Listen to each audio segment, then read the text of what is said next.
It seems that certain practices within the Confederation of African Football continue to generate widespread controversy, particularly when football matches shift from healthy sporting competition into tense and hostile environments both on and off the pitch.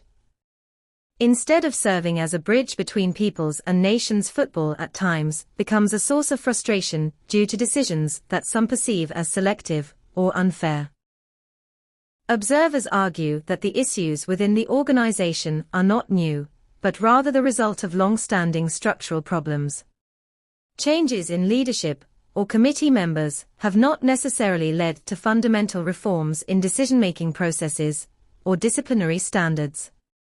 There is also a perception among critics that certain clubs or national teams receive more lenient treatment, especially regarding sanctions and the handling of controversial incidents.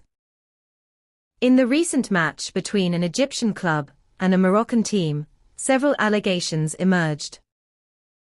These ranged from incidents of on-field violence and inappropriate crowd behavior to claims that certain actions by individual players went unpunished despite occurring in clear view of officials. Questions were also raised about the documentation of key incidents during the broadcast and whether all relevant footage was properly reviewed. Critics argue that the core problem is not limited to the conduct of fans or players, but rather the inconsistent and unequal application of regulations.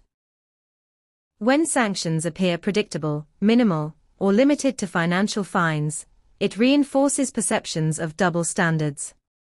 Media narratives surrounding disciplinary expectations can further intensify doubts about neutrality and transparency.